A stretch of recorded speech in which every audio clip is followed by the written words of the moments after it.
On se retrouve pour la vidéo, pour la suite, pourquoi j'ai changé le contrôleur en 1000 watts et non pas garder celui-là d'origine. Alors parce que comme vous le savez, celui-là d'origine, il n'y a aucun câble. Là nous avons le câble de la batterie, le câble de moins de la batterie, les phases moteurs, etc.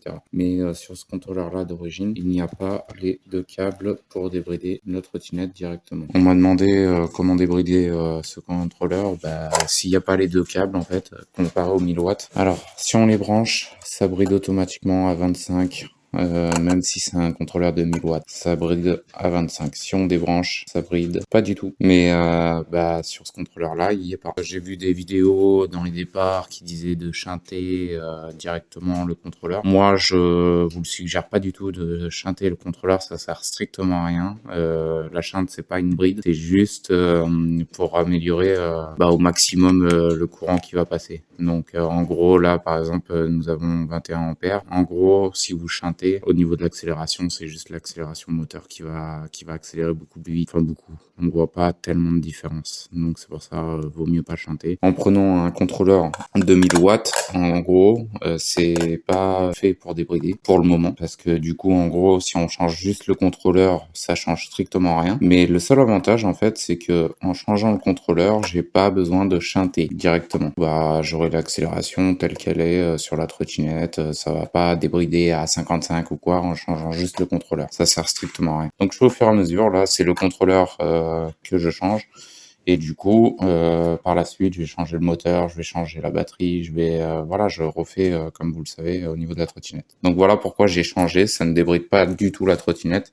Comme vous l'avez vu la dernière fois sur la trottinette, j'étais à 40, 45, mais en gros, il n'y avait pas le pneu sur le moteur, il n'y avait pas la batterie dans la trottinette, il n'y avait rien du tout dans la trottinette. Donc du coup, à vide, je tournais à 45 avec les paramètres d'origine, mais ça change strictement rien. Il y aurait le pneu sur le moteur, il y aurait la batterie dans la trottinette et moi dessus. Je roulerais facile à 30, 35. Que la question qu'on m'avait posée, c'est comment débrider ce contrôleur-là. Il y a pas, on peut pas en fait. C'est la seule bride qu'il y aura avec ce contrôleur, c'est au niveau du LCD. Et je vous suggère pas du tout de shunter, ça sert strictement à rien, vraiment. Le truc, c'est le shunt, c'est juste au niveau de l'accélération. Faut pas suivre ces tutos. Je l'avais fait dans les débuts, etc. J'ai pas trouvé de différence. En termes d'accélération, oui, il y avait eu un petit peu plus de boost.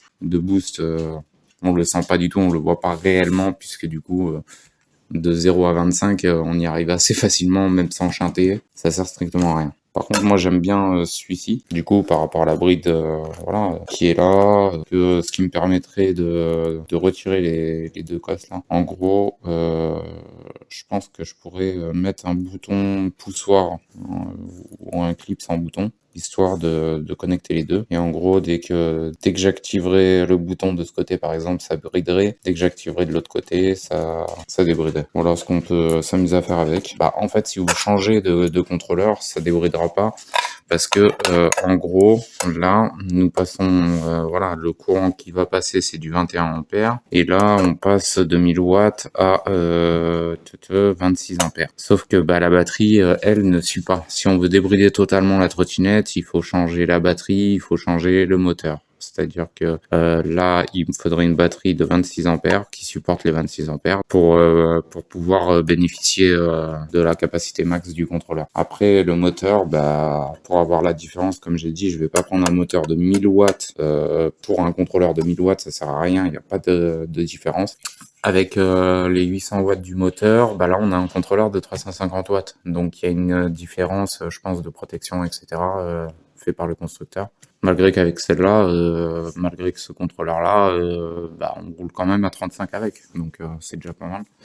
Avec ce contrôleur-là, on roule pareil, sauf que en changeant le moteur, si je dois le changer, en sachant que c'est un contrôleur de 1000 watts, si je le change, je prendrai un moteur de 1500 watts à 2000 watts. J'espère que la petite vidéo explication au niveau du contrôleur vous aura aidé, vous sera utile par rapport au contrôleur. Si vous avez un contrôleur d'origine, gardez-le, ça sert strictement à rien de le chanter ou d'essayer de le débrider, puisqu'on peut pas, il n'y a pas les deux câbles.